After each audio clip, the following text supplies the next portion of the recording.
Manchester United is one of the rare football clubs whose name means far more than the team currently on the pitch. To supporters, rivals, sponsors, and casual fans around the world, United represents a century-long story of ambition, tragedy, dominance, controversy, and reinvention. The club is based in Old Trafford, Greater Manchester, and competes in the Premier League, the top level of English football. But the modern scale of Manchester United can be misleading. Today it is a global institution, valued in the billions and followed across continents. Its origins were much smaller and much more local. The club began not as a polished entertainment brand, but as a working community team. Understanding that transformation is the key to understanding why Manchester United became one of the most recognizable names in world sport. The story starts in 1878, when the club was founded as Newton Heath LYR Football Club. The letters LYR stood for Lancashire and Yorkshire Railway, because the team was tied to railway workers. That detail matters because early English football was deeply connected to workplaces, neighborhoods, and local identity. Clubs were not originally global businesses. They were social anchors, giving workers and communities something to rally around. Newton Heath played for years under that identity before becoming Manchester United in 1902. The new name gave the club a larger civic meaning. Instead of sounding like a railway works side, it sounded like a club that could represent an entire city. In 1910, United moved to Old Trafford, creating the physical home that would later become central to its mythology. Old Trafford is important because football clubs are built not only through trophies, but through places. A stadium becomes a container for memory. Every generation of supporters connects its own emotions to the same ground: first matches, famous goals, painful defeats, title celebrations, and European nights under floodlights.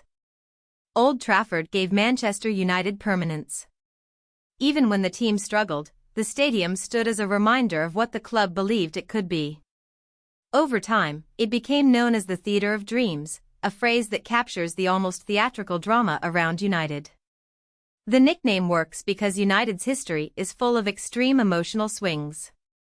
This is a club associated with spectacular comebacks, huge personalities, devastating loss, and impossible expectations. Manchester United's domestic record explains why expectations around the club are so intense. United has won a joint record 20 top-flight league titles, 13 FA Cups, 6 League Cups, and a record 21 FA Community Shields. These trophies represent different kinds of achievement. League titles reward consistency across an entire season. FA Cups connect the club to one of football's oldest knockout traditions. League Cups and Community Shields add further layers to the domestic record. What matters most is the pattern across generations. United did not become important because of one successful season. It became important because it repeatedly returned to the top of English football. That recurring success created a standard that every later United team is forced to live with. The first great modern architect of Manchester United was Matt Busby, appointed manager in 1945. Busby changed the club because he built with imagination and courage. His most famous side became known as the Busby Babes, a young team with an average age of only 22. At a time when experience was often treated as essential, Busby trusted youth, speed, and technical ability. The Busby Babes won successive league titles in the 1950s, but their importance was not only domestic. Busby wanted Manchester United to test itself against the best clubs in Europe. United became the first English club to compete in the European Cup, a bold move that showed the club's ambitions already stretched beyond England. That European dream led into the darkest chapter in Manchester United's history. In 1958, while returning from a European Cup match, the plane carrying the team crashed after attempting takeoff in Munich. 8 United players were killed. The Munich air disaster devastated the club and froze the Busby Babes in memory as a brilliant young side whose full potential was never realized.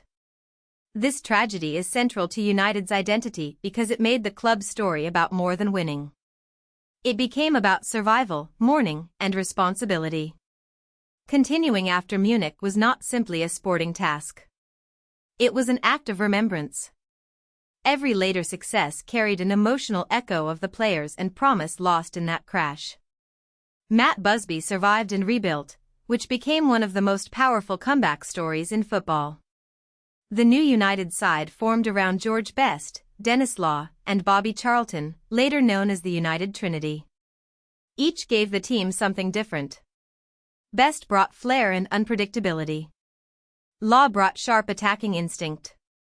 Charlton, a survivor of Munich, represented continuity and dignity. Together, they helped United win more league titles and finally complete Busby's European mission. In 1968, Manchester United became the first English club to win the European Cup.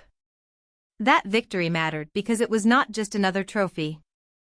It was a symbolic answer to Munich. The dream had survived. After Busby retired, Manchester United struggled to create sustained success. This period is important because it shows that history alone does not win football matches. A huge fan base, a famous stadium, and a glorious past can create pressure, but they cannot automatically produce a great team. United's identity became both an asset and a burden. Every new manager was measured against Busby. Every disappointing season felt sharper because the club's own past had set such a high standard. Football itself was changing, becoming more professional, tactical, and commercial. United needed a leader who could build more than a squad. It needed someone capable of creating a new era. That leader arrived in 1986, when Alex Ferguson became manager.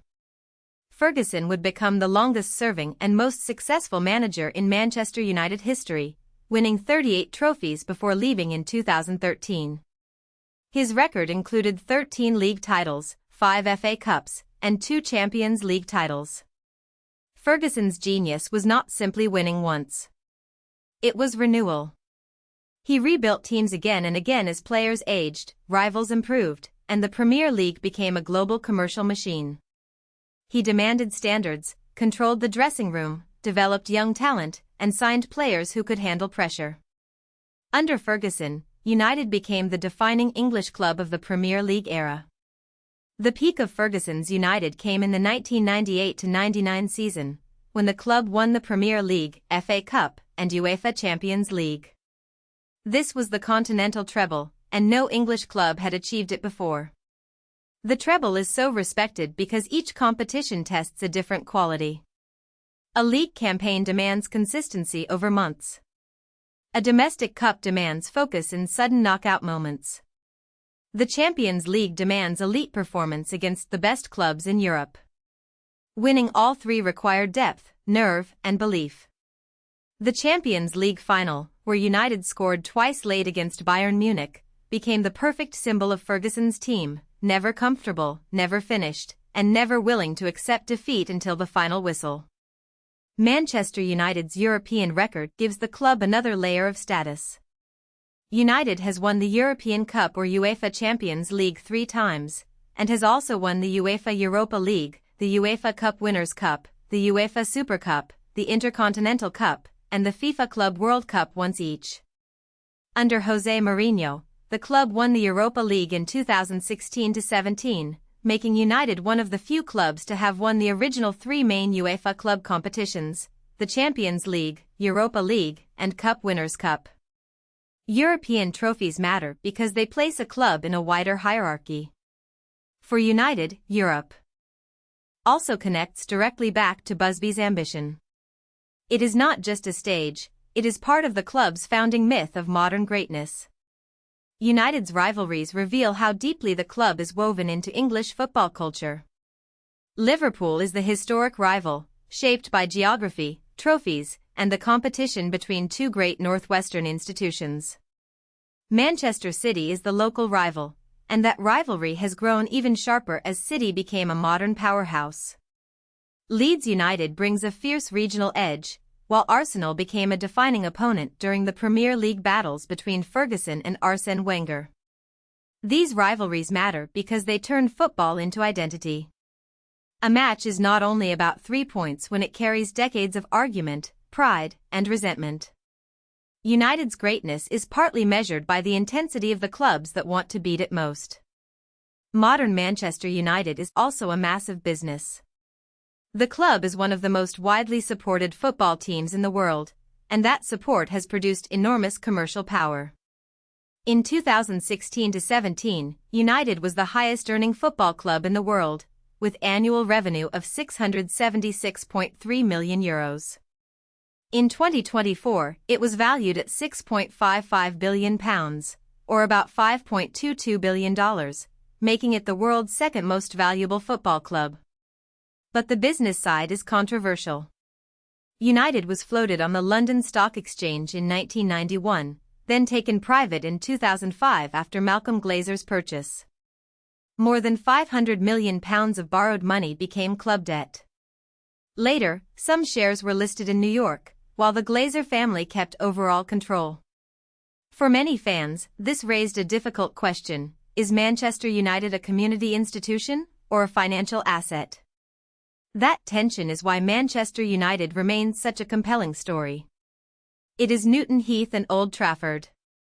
It is the Busby Babes, Munich, the United Trinity, Ferguson, the treble, global fame, and ownership conflict. Few clubs carry so many layers at once. United is admired, hated, defended, criticized, and constantly compared with its own past. That is the cost of becoming enormous.